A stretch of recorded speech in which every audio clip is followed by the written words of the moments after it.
জীবনের অন্যতম সেরা জিনিস হলো একটা বিশ্বস্ত বন্ধু, যার কাছে নিজের মনের সমস্ত দুঃখ কষ্ট ভালো লাগা শেয়ার করা যায়। হ্যালো বন্ধুরা, good morning, welcome back to Moumita lifestyle. সবাই কেমন আছো? আশা করছি ভালো আছো, সুস্থ আছো। ছোট্ট একটা গ্রাম থেকে আমি আমার ব্লগটা আজকে এখনই শুরু করে দিচ্ছি। তো দেখতেই পাচ্ছ, এটা হচ্ছে আমার বাড়ির সামনের ভিউটা। একদম বাজে সকাল 7টা। তো সকাল 7টা থেকে আজকে আমি আমার ব্লগটা শুরু করে দিয়েছি। এক কাপ চাও কিন্তু খেয়ে নিয়েছি। আর এই যে চলে এসেছি উপরের বেডরুমটা পরিষ্কার করতে। এদিকে দেখো, বিছনার চাদরটা না রাত্রেই পেতে রেখেছিলাম, সেটা একটুখানি ঝেড়ে নিই। চলতে চলতে ভালো মন্দ অনেক বন্ধু কিন্তু জীবনে আসে, তবে সব বন্ধু কিন্তু ভালো হয় না, আর সব বন্ধু কিন্তু টিকে যায় না। কিছু কিছু বন্ধু আছে ক্ষণিকের জন্য আসে আবার চলেও যায়, আর কিছু বন্ধু এতটাই মূল্যবান হয় যেটা সারা জীবন থেকে যায়।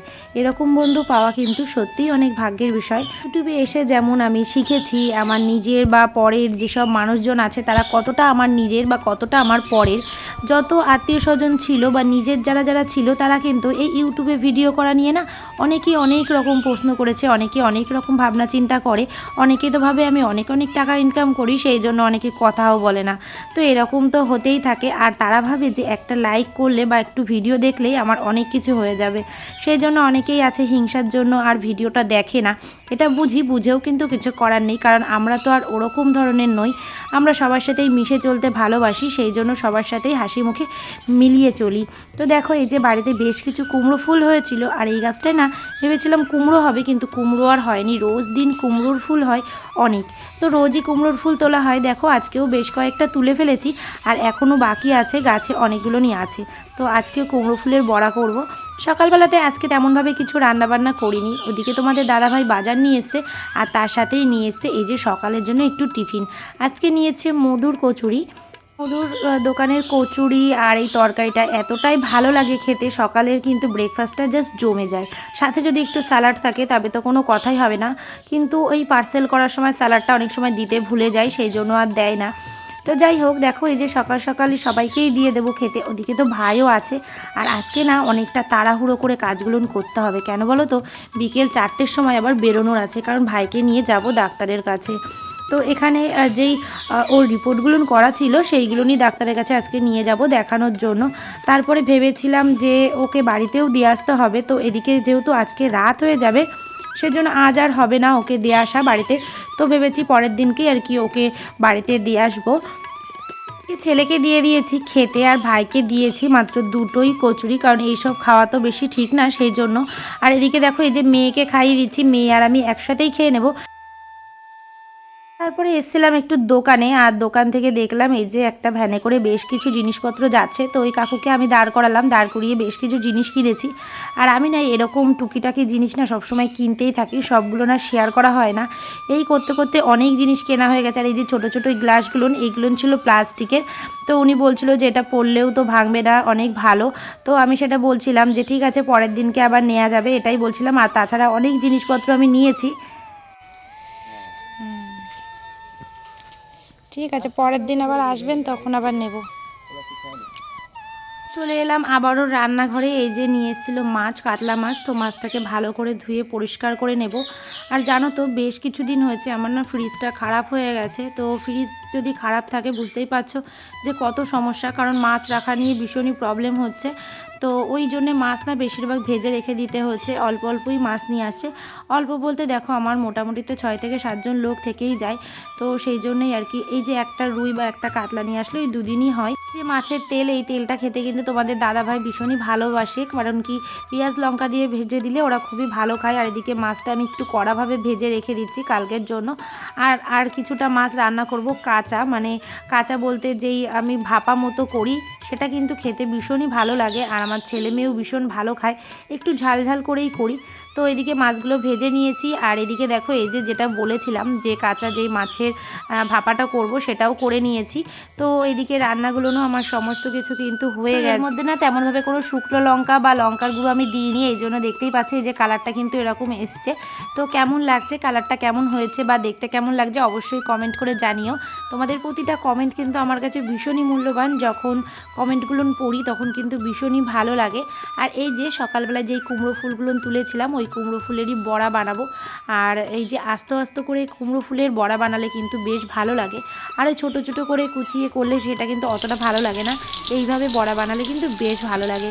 তো এই যে গরম ভাতের সাথেই কিন্তু এই বড়াগুলো খাওয়া হবে। আর ওদিকে তো মাছ রান্না করেছি, আর সাথে আজকে তোমাদের দাদাভাই হঠাৎ করে নিয়ে এসছে দই। এই দেখো দই নিয়ে এসছে, আর ওদিকে ভাইকে খেতে দিয়েছে নিচের রুমে। আর আমরা এই যে উপরে বসে বসে এখন খাওয়া দাওয়া করছি। এটা কিন্তু দুপুরবেলা লাঞ্চের সময়, তো খাওয়া দাওয়া হয়েও গেছে। তারপরে এই দেখো সবার পাতে পাতে দিয়ে দেবো দই। আর ভাইকে দেবো না, যেহেতু ঠান্ডা রয়েছে সেই জন্য, তো ওকে দেবো না, যদি খায় ওকে পরে দেবো। তো এই যে দইটা নিয়ে নিচ্ছি। সবার ফার্স্ট কিন্তু দইটা নিয়েছে আমার মেয়ে, তারপরে নিয়েছি আমি, আর তোমাদের দাদাভাই অল্প একটু নিয়েছিল।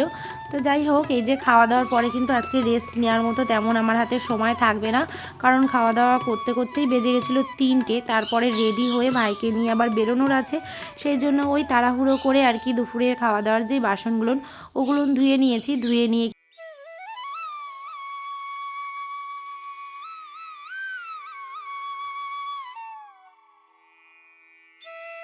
এখন বাজে হচ্ছে 4টে, আর এখন 4টে বাজেনি, 5 মিনিট বাকি আছে। আর আমরা এখন রেডি হচ্ছি, যাবো হচ্ছে হাবড়াতে।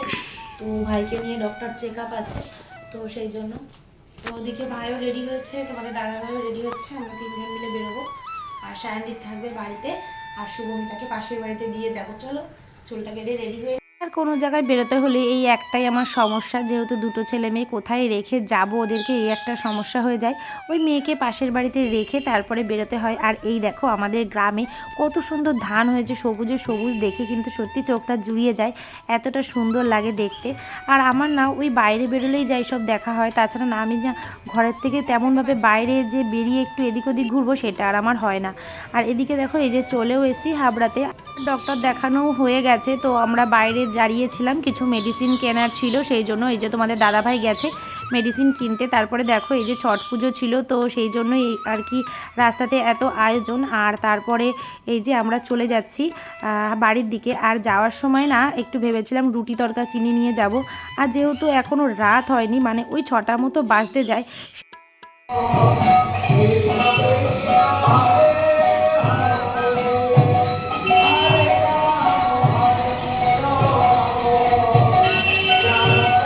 জীবন বড় ছোট, ছোট জীবনে বড় কিছু করুন, মানব সেবায় এগিয়ে আসুন।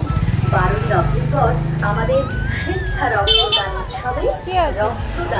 উৎসবে রক্তদান।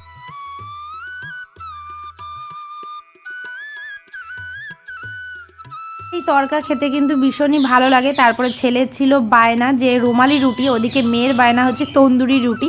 তো দুইজনের বায়না মেটাতে আর কি পুরো হাবড়া বাজারটা আমরা ঘুরেছি রুটি তরকার জন্য। তো কোনো দোকানে এখনও রেডি হয়নি। তো এই যে স্টেশনের পাশে এই দোকানটা, এখানটায় চলে এসেছিলাম রুটি আর তরকা নিতে। তো দুটো তরকা আর রুটি নিয়ে যাচ্ছি, রাত্রের ডিনারটা হয়ে যাবে, আর রাত্রেবেলা বাড়ি গিয়ে আর রান্নাও করা লাগবে না। আর এই 3 বেলা রান্না করতে করতে না ভীষণই বোরিং লাগে, কি বলবো। আর উনি রুটি বানাচ্ছিল আর তরকাটা রেডি করে দিচ্ছিল, সেই জন্য আমরা একটু সামনে দিয়ে হাঁটাহাঁটি করছিলাম। তো তারপর দেখো এই যে চলেও এসেছি, আর এই যে উনি হচ্ছে তন্দুরি রুটি যেটা সেটা বানাচ্ছে। তো গরম গরম আর কি বানিয়ে তারপরেই দেবে, কারণ ওখানে যেগুলো রয়েছে ওটা আর কি অন্য কারোর জন্য সেটা অর্ডার রয়েছে। আর ভাইকে এই যে ভেতরে বসিয়ে দিয়েছি, কারণ ও বেশিক্ষণ তো দাঁড়াতে পারছে না, সেই জন্য ওকে ভেতরে বসিয়ে রেখে দিয়েছি। তো আজকের ভিডিওটা যদি তোমাদের কোথাও ভালো লেগে থাকে তাহলে প্লিজ লাইক কমেন্ট করে দিও। আজকের মতো টাটা, সবাই ভালো থেকো, সুস্থ থেকো। চলে আসবো নতুন একটা ভিডিওর সাথে।